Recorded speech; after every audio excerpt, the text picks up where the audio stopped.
मंत्र के तात्पर्यार्थ का वर्णन। अग्निदेव कहते हैं, वशिष्ठ, इस प्रकार संध्या का विधान करके गायत्री का जप और स्मरण करें। यह अपना गान करने वाले साधकों के शरीर और प्राणों का त्राण करती है, इसलिए इसे गायत्री कहा गया है।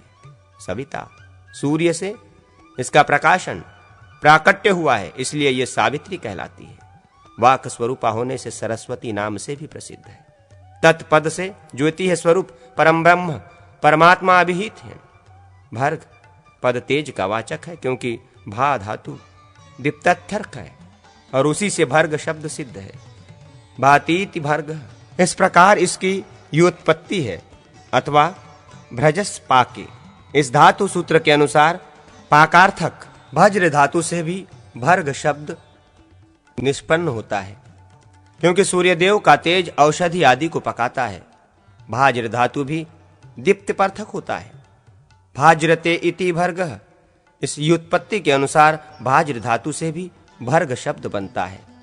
बहुल छंदसी, इस वैदिक व्याकरण सूत्र के अनुसार उक्त सभी धातुओं से आवश्यक प्रत्यय आगम एवं विकार की ऊहा करने से भर्ग शब्द बन सकता है। वरेण्य का अर्थ है संपूर्ण तेजों से श्रेष्ठ परम पद स्वरूप अथवा सर्ग एवं मोक्ष की कामना करने वालों के द्वारा सदा ही वर्णीय होने के कारण भी वो वरेण्य कहलाता है, क्योंकि वृण्य धातु वर्णार्थक है। धीमहि पद का यह अभिप्राय है कि हम जागृत और सुषुप्ति आदि अवस्थाओं से अतीत नित्य शुद्ध बुद्ध एकमात्र सत्य एवं ज्योति स्वरूप परम ब्रह्म परमेश्वर का मुक्ति के लिए ध्यान करते हैं। जगत की सृष्टि आदि के कारण भगवान श्री विष्णु ही वो ज्योति है। कुछ लोग शिव को वो ज्योति मानते हैं, कुछ लोग शक्ति को मानते हैं, और कोई सूर्य को तथा कुछ अग्निहोत्री वेदज्ञ अग्नि को वो ज्योति मानते हैं। वस्तुतः अग्नि आदि रूपों में स्थित विष्णु ही वेद वेदांगों में ब्रह्मा माने गए हैं, इसलिए देवस्य सवितुः, अर्थात जगत के उत्पादक श्री विष्णु देव ही वो परम पद माना गया है, क्योंकि वे स्वयं ज्योति है स्वरूप भगवान श्री हरि महतत्व आदि का प्रसव उत्पत्ति करते हैं। वे ही पर्जन्य वायु आदित्य एवं शीत ग्रीष्म आदि ऋतुओं द्वारा अन्न का पोषण करते हैं। अग्नि में विधि पूर्वक दी हुई आहुति सूर्य को प्राप्त होती है, और सूर्य से वृष्टि, वृष्टि से अन्न, और अन्न से प्रजाओं की उत्पत्ति होती है। धीमहि पद धारणार्थक दुढ़ाई धातु से भी सिद्ध होता है, इसलिए हम उस तेज का मन से धारण चिंतन करते हैं। यह भी अर्थ होगा, यह परमात्मा श्री विष्णु का वो तेज न हम सब प्राणियों की धीयः बुद्धिवृत्तियों को प्रचोदयात प्रेरित करे। वे ईश्वर ही कर्म फल का भोग करने वाले समस्त प्राणियों के प्रत्यक्ष और अप्रत्यक्ष परिमाणों से युक्त समस्त कर्मों में विष्णु सूर्य और अग्नि रूप से स्थित हैं। ये प्राणी ईश्वर की प्रेरणा से ही शुभाशुभ कर्मानुसार स्वर्ग अथवा नरक को प्राप्त होता है। श्री हरि द्वारा महतत्व आदि रूप से निर्मित ये संपूर्ण जगत ईश्वर का आवास स्थान है। वे सर्व समर्थ हंस स्वरूप परम पुरुष सर्वादि लोकों से क्रीड़ा करते हैं, इसलिए वे देव कहलाते हैं। आदित्य में जो भर्ग नाम से प्रसिद्ध दिव्य तेज है, वो उन्हीं का स्वरूप है। मोक्ष चाहने वाले पुरुषों को जन्म मरण के कष्ट से और दैहिक, दैविक और भौतिक त्रिविध दुखों से छुटकारा पाने के लिए ध्यानस्थ होकर इस परम पुरुष का सूर्य मंडल में दर्शन करना चाहिए। वे ही तत्वमसि आदि औपनिषदक महावाक्यों द्वारा प्रतिपादित सचित्त स्वरूप परम ब्रह्म है। संपूर्ण लोकों का निर्माण करने वाले सविता देवता का जो सबके लिए वर्णीय भर्ग है, वो विष्णु का परम पद है, और वही गायत्री का ब्रह्म रूप चतुर्थ पाद है। धीमहि पद से यह अभिप्राय ग्रहण करना चाहिए कि देहादि की जागृत अवस्थाओं में सामान्य जीव से लेके ब्रह्म पर्यंत मैं ही ब्रह्म हूँ, और आदित्य मंडल में जो पुरुष हैं वो भी मैं ही हूँ। मैं अनंत सर्वतः परिपूर्ण ओम सच्चिदानंद हूँ। प्रचोदयात पद के कर्ता रूप से उन परमेश्वर को ग्रहण करना चाहिए जो सदा यज्ञ आदि शुभ कर्मों के प्रवर्तक है। गायत्री से निर्वाण की प्राप्ति। अग्निदेव कहते हैं, वशिष्ठ, किसी अन्य वशिष्ठ ने गायत्री जप पूर्वक लिंग मूर्ति शिव की स्तुति करके भगवान शंकर से निर्वाण स्वरूप परम ब्रह्म की प्राप्ति की। वशिष्ठ ने कहा, कनक कलिंग को नमस्कार, वेद लिंग को नमस्कार, परम लिंग को नमस्कार और आकाश लिंग को नमस्कार है। मैं सहस्र लिंग, बहिर्लिंग, पुराण लिंग और वेद लिंग शिव को बारंबार नमस्कार करता हूं। पाताल लिंग, ब्रह्मलिंग, सप्ततीर्थोर्ध्व लिंग को बारंबार नमस्कार है।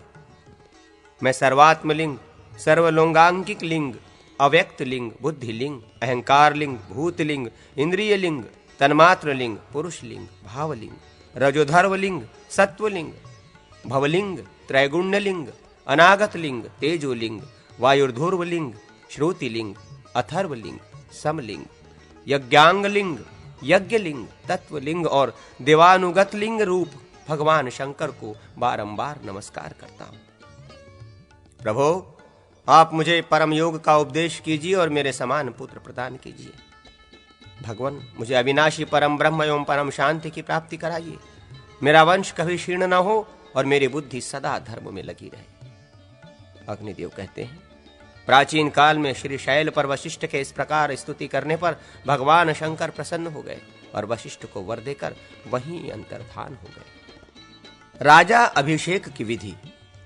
अग्निदेव कहते हैं, वशिष्ठ, पूर्व काल में परशुराम जी के पूछने पर पुष्कर ने उनसे जिस प्रकार राजधर्म का वर्णन किया था वही मैं तुमसे बतला रहा हूं। पुष्कर ने कहा, राम, मैं संपूर्ण राजधर्मों से संग्रहित करके राजा के धर्म का वर्णन करूंगा। राजा को प्रजा का रक्षक, शत्रुओं का नाशक और दंड का उचित उपयोग करने वाला होना चाहिए। वो प्रजाजनों से कहे कि धर्म मार्ग पर स्थित रहने वाले आप सब लोगों की मैं रक्षा करूंगा और अपनी इस प्रतिज्ञा का सदा पालन करें। राजा को वर्ष फल बताने वाले एक ज्योतिषी तथा ब्राह्मण पुरोहित का वर्ण कर लेना चाहिए। साथ ही संपूर्ण राजशास्त्रीय विषयों तथा आत्मा का ज्ञान रखने वाले मंत्रियों का और धार्मिक लक्षणों से संपन्न राजमहिषी का भी वर्ण करना उचित है। राज्यभार ग्रहण करने के 1 वर्ष बाद राजा को सब सामग्री एकत्रित करके अच्छे समय में विशेष समारोह के साथ अपना अभिषेक कराना चाहिए। पहले वाले राजा की मृत्यु होने पर शीघ्र ही राजासन ग्रहण करना उचित है। ऐसे समय में काल का कोई नियम नहीं है। ज्योतिषी और पुरोहित के द्वारा तिल, सशर्प आदि सामग्रियों का उपयोग करते हुए राजा स्नान करे और भद्रासन पर विराजमान होकर समूचे राज्य में राजा की विजय घोषित करे। फिर अभय की घोषणा कराकर राज्य के समस्त कैदियों को बंधन से मुक्त कर दे। पुरोहित के द्वारा अभिषेक होने से पहले इंद्र देवता की शांति करानी चाहिए। अभिषेक के दिन राजा उपवास करके वेदी पर स्थापित की हुई अग्नि में मंत्र पाठ पूर्वक हवन करें। विष्णु, इंद्र, सविता, विश्वदेव और सोम देवता संबंधी वैदिक ऋचाओं का तथा स्वस्थैन, शांति, आयुष तथा अभय देने वाले मंत्रों का पाठ करें। तत्पश्चात अग्नि के दक्षिण किनारे अपराजिता देवी तथा सुवर्णमय कलश की, जिसमें जल गिराने के लिए अनेकों छिद्र बने हुए हों, स्थापना करके चंदन और फूलों के द्वारा उनका पूजन करें। यदि अग्नि की शिखा दक्षिणावर्त हो, तपाए हुए सोने के समान उसकी उत्तम कांति हो, रथ और मेघ के समान उसके ध्वनि निकलती हो, धुआं बिल्कुल नहीं दिखाई देता हो, अग्निदेव अनुकूल होकर हविष्य ग्रहण करते हो, होमाग्नि से उत्तम गंध फैल रही हो, अग्नि से स्वस्तिक तक के आकार की लपटें निकलती हो, उसकी शिखा स्वच्छ हो और ऊंचे तक उठती हो तथा उसके भीतर से चिंगारियां नहीं छूटती हो, तो ऐसी अग्निज्वाला श्रेष्ठ एवं हितकर मानी गई है। राजा और आग के मध्य से बिल्ली, मृग तथा पक्षी नहीं जाने चाहिए।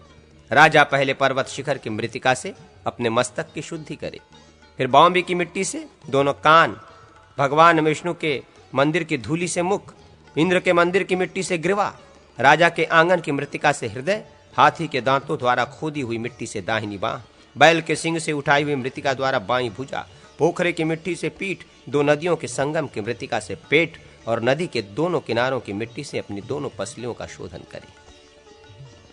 वैश्या के दरवाजे की मिट्टी से राजा के कटिभाग की शुद्धि हो जाती है। यज्ञशाला की मृतिका से वो दोनों ऊरों, गौशाला की मिट्टी से दोनों घुटनों, घुड़सार की मिट्टी से दोनों जांघ तथा रथ के पहिए की मृतिका से दोनों चरणों की शुद्धि करे।